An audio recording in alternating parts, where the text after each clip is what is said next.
শপথ ছাড়াই মেয়রের আসনে বসলেন বিএনপি নেতা ইশরাক হোসেন। এবার তাকে সরাসরি বহিষ্কার করেছেন বেগম খালেদা জিয়া। এখন সরকার এক মোক্ষম ওষুধ বের করেছে ইশরাক হোসেনকে এবং ইশরাক হোসেনের দল বিএনপিকে শায়েস্তা করার জন্য। বিএনপি নেতা ইশরাক আন্দোলন করছেন, তিনি কি আসলে যৌক্তিকতা আছেন? শেখ হাসিনা সরকারের কোনো নির্বাচন আমরা বৈধ মনে করি না, সেই নির্বাচনকে আমরা বৈধতা দেওয়ার জন্য এত অস্থির হব কেন? ইশরাক হোসেন স্বেচ্ছায় না সরলে ঢাকার 2 সিটি কর্পোরেশনের নির্বাচনের দিকে এগোতে পারে সরকার। আসসালামু আলাইকুম সম্মানিত প্রিয় দর্শক, এবার কিন্তু বিএনপি নেতা ইশরাকের বিরুদ্ধে কিন্তু কঠিন সিদ্ধান্ত নিয়েছেন বেগম খালেদা জিয়া। হ্যাঁ দর্শক, নিজে নিজে শপথ পড়ে মেয়রের চেয়ারে বসতে গিয়ে কিন্তু এবার কঠিন শাস্তির মুখে পড়তে যাচ্ছেন বিএনপি নেতা ইশরাক। জনগণের কাছে তো বিতর্কিত হয়েছেনই, সঙ্গে কিন্তু এবার নিজের দল থেকে কিন্তু বহিষ্কার হচ্ছেন।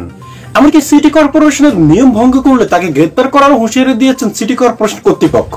হ্যাঁ দর্শক, আজকের এই সম্পূর্ণ বিষয়টি দেখলে কিন্তু আপনি রীতিমতো একেবারে চমকে উঠবেন, কারণ আজকের এই বিষয়টি কিন্তু খুবই গুরুত্বপূর্ণ। দর্শক, শুরুতে আপনারা ভিডিওর কিছু অংশ বিশেষ দেখে আশা করে বুঝতে পেরেছেন আমাদের আজকের এই ভিডিওটা ঠিক কোন বিষয়টিকে ইঙ্গিত করছে। তাই আপনার কাছে বিশেষভাবে অনুরোধ থাকবে আমাদের আজকের এই গুরুত্বপূর্ণ ভিডিওটি একেবারে ধৈর্য সহকারে সম্পূর্ণ দেখবেন, কিন্তু তবেই কিন্তু আজকের নিউজটির একেবারে বিস্তারিত আপনি ভালো করে বুঝতে পারবেন। তাহলে চলুন সম্মানিত প্রিয় দর্শক, আপনার মূল্যবান সময়টুকু আমরা নষ্ট করব না, এক এক করে পর্যায়ক্রমে আগে সেই গুরুত্বপূর্ণ আলোচনাগুলি শুনে আসি, তারপর কথা বলবো। নগর ভবনে মেয়রের দায়িত্ব পালনের দাবিতে অবস্থান কর্মসূচি চালিয়ে যাওয়া বিএনপি নেতা ইশরাক হোসেন স্বেচ্ছায় না সরলে ঢাকার 2 সিটি কর্পোরেশনের নির্বাচনের দিকে এগোতে পারে সরকার। বৃহস্পতিবার প্রধান উপদেষ্টা সরকারি বাসভবন যমুনায় উপদেষ্টা পরিষদের অনানুষ্ঠানিক বৈঠকে এই সিদ্ধান্ত হয়। সভায় উপস্থিত একাধিক উপদেষ্টা একটি গণমাধ্যমকে এই তথ্য নিশ্চিত করেছেন। বৈঠকে সভাপতিত্ব করেন প্রধান উপদেষ্টা ডক্টর মোহাম্মদ ইউনূস। সভায় অর্থ, পরিকল্পনা, আইন, শিল্প, পরিবেশ, স্থানীয় সরকার, সংস্কৃতি সহ 9 জন উপদেষ্টা অংশ নেন। এই সময় ইশরাকের কর্মকাণ্ডে ক্ষোভ প্রকাশ করেন তারা। একজন উপদেষ্টা বলেন, সরকার কর্তৃত্ব প্রশ্নের মুখে পড়েছে। 2020 সালের 1 ফেব্রুয়ারির নির্বাচনে আওয়ামী লীগের শেখ ফজলে নূর তাপস জয়ী হন। তবে নির্বাচন ট্রাইব্যুনাল গত মার্চে বিএনপির প্রার্থী ইশরাক হোসেনকে জয় ঘোষণা করে। পরামর্শের অপেক্ষায় থাকা অবস্থায় নির্বাচন কমিশন গেজেট প্রকাশ করে। স্থানীয় সরকার মন্ত্রণালয় জানায়, হাইকোর্টের রায় অনুযায়ী আরজি সংশোধনের সুযোগ নেই। তবু গেজেটে 30 দিনের মধ্যে শপথ না নিতে পারায় জটিলতা তৈরি হয়। 14 মে থেকে ঢাকাবাসী ব্যানারে নগর ভবন অবরুদ্ধ করে রাখে ইশরাকের সমর্থকেরা। পরবর্তী সময়ে প্রধান উপদেষ্টার বাসভবনও ঘেরাও করে রাখা হয়। চলমান আন্দোলনের মধ্যেই সোমবার থেকে নগর ভবনে একাধিক সভা করেন ইশরাক হোসেন। টানানো ব্যানারে এই সময় লেখা থাকে, মাননীয় মেয়র। উপদেষ্টারা বৈঠকে বলেন, ইশরাক সিটি কর্পোরেশনের তালা দিয়ে কর্মচারীদের কাজে বাধা দিয়েছেন, মেয়রের চেয়ারে বসে ফৌজদারি অপরাধ করেছেন। অনেকে আইন শৃঙ্খলা রক্ষাকারী বাহিনী দিয়ে নগর ভবন সচল করার পরামর্শ দেন। তবে লন্ডনের তারেক রহমানের সঙ্গে বৈঠকের পর বিএনপির সঙ্গে তৈরি হওয়া আস্থা বিনষ্টের ঝুঁকি বিবেচনায় এই পরামর্শ গ্রহণ হয়নি। এ নিয়ে উপদেষ্টা আসিফ মাহমুদ বলেন, এটা চুপ করে থাকার মতো পরিস্থিতি নয়। তিনি বলেন, সরকার জানে বিষয়টি কিভাবে সমাধান করতে হয়, তবে সবকিছু সমন্বয়ের ভিত্তিতে হয়। স্থানীয় সরকার বিশেষজ্ঞ তোফায়েল আহমেদ ওই গণমাধ্যমকে বলেন, আইন অনুযায়ী ইশরাকের দায়িত্ব পালনের কোনো সুযোগ নেই। সব পক্ষ একমত হলে তাকে প্রশাসক হিসেবে নিয়োগ দেওয়া যেতে পারে। তবে এখন যেভাবে তিনি দায়িত্ব পালন করছেন তা লজ্জাজনক। ঢাকার সাবেক মেয়র সাদেক হোসেন খোকার ছেলে ইশরাক হোসেন নিজের নামের পাশে মেয়র না লিখে কিছুতেই ঢাকা দক্ষিণের নগর ভবন ছাড়বেন না, সে জিদ করেই বসে আছেন। এখনো তিনি 1 মাসেরও বেশি সময় ধরে আসলে দখল করে রেখেছেন ঢাকার নগর ভবন। তার সমর্থকদের নিয়ে প্রতিদিন 11টা-12টার দিকে তিনি উপস্থিত হচ্ছেন নগর ভবনে, এবং এরপর থেকে তার সমর্থকরা স্লোগান দিয়ে মিছিল করে সেই পুরো এলাকা গরম করে রাখছেন। নগর ভবন মে মাসের মাঝামাঝি সময় থেকে, মানে 1 মাসেরও বেশি সময় ধরে পুরোপুরি বন্ধ, নাগরিক যে কোনো সহায়তা বা সেবা দেওয়ার জন্য। নগর ভবনকে আন্দোলনের কেন্দ্রে পরিণত করে ইশরাক হোসেন এখন নগর ভবনের ভেতরে রীতিমতো ব্যানার টানিয়ে, মানে ইশরাক হোসেন মাননীয় মেয়র লেখা ব্যানার টানিয়ে নানা রকম অনুষ্ঠান করছেন, নানা জনের হাতে মেয়রের পক্ষ হতে স্মারক তুলে দিচ্ছেন। মানে এক হাস্যকর অবস্থার সৃষ্টি হয়েছে। তবে কোনোভাবেই স্থানীয় সরকার উপদেষ্টা আসিফ মাহমুদের মন গলাতে বা তাকে ইশরাক হোসেন যথেষ্ট ভয় ধরাতে পারেননি যাতে তিনি রাজি হন যে ইশরাক হোসেন মেয়র পদে নিযুক্ত হন কিংবা ইশরাক হোসেনকে মেয়র হিসেবে শপথ পড়ানো হোক। কাজেই আসিফ মাহমুদ সজীব ভুইয়ার জন্য ইশরাক হোসেনের কাছে ক্ষমতা ছেড়ে দেওয়া এত সহজ ছিল না। এখন সরকার এক মোক্ষম ওষুধ বের করেছে ইশরাক হোসেনকে এবং ইশরাক হোসেনের দল বিএনপিকে শায়েস্তা করার জন্য। তারা ঘোষণা দিতে যাচ্ছে যে ইশরাক হোসেন যদি এই মেয়র হতেই হবে, মেয়র হিসেবে তাকে ঘোষণা করতে হবে এই আন্দোলন থেকে সরে না আসেন, তাহলে সরকার ঢাকার 2 সিটি কর্পোরেশনে নির্বাচন দেবে। তার মানে জাতীয় নির্বাচনের আগে স্থানীয় নির্বাচন অনুষ্ঠিত হতে যাচ্ছে। ঢাকার 2 সিটি কর্পোরেশনের নির্বাচন অনুষ্ঠানের কথা স্থানীয় সরকার উপদেষ্টা আসিফ মাহমুদ সজীব ভুইয়া কিন্তু অনেকদিন থেকে বলে আসছেন। এমনকি আপনাদের মনে থাকবে ফেব্রুয়ারিতে আসিফ মাহমুদ সজীব ভুইয়া সংবাদ মাধ্যমে ঘোষণা দেন যে সরকার নীতিগত সিদ্ধান্ত নিয়েছে যে জাতীয় নির্বাচনের আগে স্থানীয় নির্বাচন হবে। এবং বরাবর ইউনূস সরকারের উপদেষ্টারা যে ভাষায় কথা বলেন কিংবা জাতীয় নাগরিক পার্টি যে দাবি তোলে সে দাবির সঙ্গে একমত, সে দাবির শক্তি হিসেবে কাজ করে যে রাজনৈতিক দলটি জামায়াতে ইসলামী, তারাও ফেব্রুয়ারি মাসের সাথে সাথে নির্বাচন কমিশন গিয়ে বলে আসে যে তারা জাতীয় নির্বাচনের আগে স্থানীয় নির্বাচন চায়।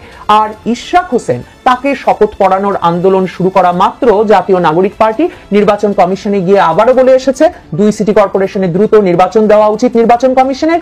আর কেন নির্বাচন কমিশন গেজেট দিয়ে দিল ইশরাক হোসেনকে শপথ পড়ানোর, সে কারণে জাতীয় নাগরিক পার্টির নেতৃবৃন্দ নির্বাচন কমিশনের বিরুদ্ধে নিরপেক্ষতা ভঙ্গের, তাদের নিরপেক্ষতা হারানোর অভিযোগ এনেছে। এমনকি নির্বাচন কমিশন পুনর্গঠনের দাবিতেও তারা কয়েকদিন নির্বাচন কমিশনের সামনে দাঁড়িয়েছিল। এই অবস্থায় ডক্টর ইউনূসের দপ্তর যমুনায় বৃহস্পতিবার রাতে আইন উপদেষ্টা আসিফ নজরুল, বন পরিবেশ উপদেষ্টা সৈয়দা রিজওয়ানা হাসান, শিল্প উপদেষ্টা আদিলুর রহমান শুভ্র, সংস্কৃতি উপদেষ্টা সরোয়ার ফারুকী, অর্থ উপদেষ্টা সালেউদ্দিন আহমেদ সহ 9 জনের একটি দল ডক্টর ইউনূসকে গিয়ে বলেন ইশরাক হোসেনের এই বাড়াবাড়ি আর সহ্য করা যাচ্ছে না, কাজে বিএনপিকে স্থানীয় নির্বাচনের ঘোষণা দিয়ে এখন শায়েস্তা করতে হবে। এখনই ঢাকা সিটি কর্পোরেশন নির্বাচনের আয়োজন করাই এই সরকারের জন্য সবচেয়ে মোক্ষম ব্যবস্থা হবে। নিশ্চিতভাবেই তাই হবে।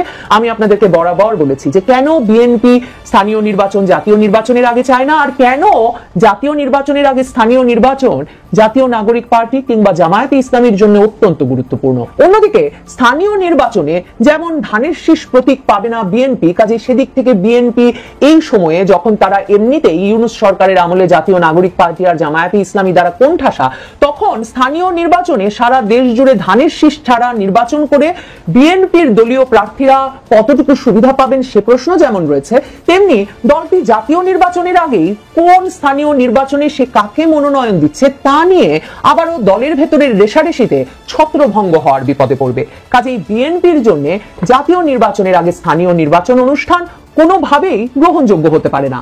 এই অবস্থায় ডক্টর ইউনূস সরকার যারা ক্ষমতায় এসেই ঘোষণা দিয়েছিল তারা জাতীয় নির্বাচনের আগে স্থানীয় নির্বাচন করতে চায়, তারা এখন বলছে বিএনপির নেতা ইশরাক হোসেনের বাড়াবাড়ির ফলেই ঢাকার 2 সিটি কর্পোরেশনে এখন তাদের নির্বাচন দিয়ে দেওয়া ছাড়া আর কোনো পথ নেই। আর ওইদিকে তারেক রহমানের সঙ্গে ডক্টর ইউনূসের যে কি আলাপ হয়ে এসেছে তা কেই বা জানে।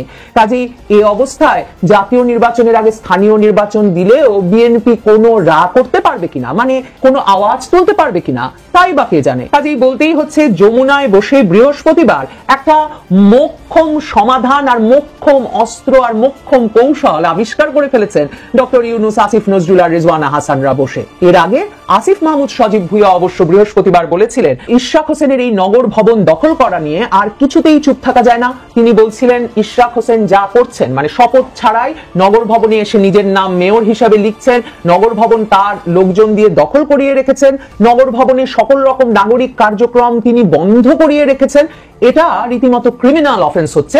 কাজেই স্থানীয় সরকার উপদেষ্টা হিসেবে আসিফ মাহমুদ সজীব ভুইয়া নাকি আর হাত গুটিয়ে বসে থাকতে পারেন না। ইশরাক হোসেন অবশ্য এর পাল্টা জবাব হিসেবে বলেছিলেন তিনিও চান সরকার আইনি ব্যবস্থা নিক এবং আইনি প্রক্রিয়া শুরু করুক। ইশরাক হোসেন বলছেন তিনিও বোঝেন যে তার এই মেয়র লিখে ব্যানার লিখে অনুষ্ঠান আয়োজন কিংবা নগর ভবন দখলে রাখা তার মেয়র পদটিকে কোনো দালিলিক প্রমাণ দিচ্ছে না। তবে সাবেক মেয়র পুত্রের দাবি শুধু এতটুকুই যে মেয়র হিসেবে তার নামের একটা দালিলিক প্রমাণ থাকুক, যাতে ওই প্রমাণটুকু প্রতিষ্ঠিত হয় যে বিগত নির্বাচনে ব্যাপক চুরি জালিয়াতি হয়েছিল। তবে দুর্জনেরা প্রশ্ন করছেন, দুষ্ট লোকেরা প্রশ্ন করছেন, অবৈধ যে নির্বাচনের মাধ্যমে তাকে পরাজিত ঘোষণা করা হয়েছিল বলে ইশরাক হোসেন দাবি করছেন, সেই নির্বাচনের ভিত্তিতে মেয়র হিসেবে ক্ষমতা পেতে কিংবা মেয়র হিসেবে স্বীকৃতি পেতে ইশরাক হোসেনের এই বাড়াবাড়ি আগ্রহের কারণ কি, আর কেনই বা সেই বাড়াবাড়িতে বিএনপি না তাকে সঙ্গ দিচ্ছে না তাকে মানা করছে।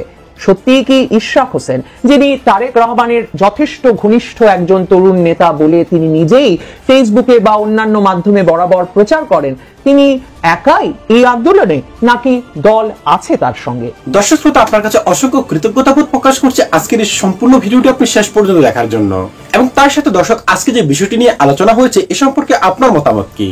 এই বিএনপি নেতা ইশরাককে কি দল থেকে বহিষ্কার করা উচিত নয়, অথবা দল কি তার বিরুদ্ধে কোনো কঠিন ব্যবস্থা নেওয়া উচিত নয়? কারণ এসব বিতর্কিত কয়েকজন নেতা কর্মীর কারণে দলের তো দুর্নাম হচ্ছেই, সঙ্গে কিন্তু জনগণের উপরেও কিন্তু প্রভাব ফেলছে এরা, যেটা কিন্তু দর্শক আপনারা ভিডিওতে দেখতে পেয়েছেন। তাই যারা আপনার মূল্যবান সময়টুকু আমরা নষ্ট করবো না। আজ এ পর্যন্ত দর্শক, আশা করি সকলে অনেক ভালো থাকবেন। আল্লাহ হাফেজ।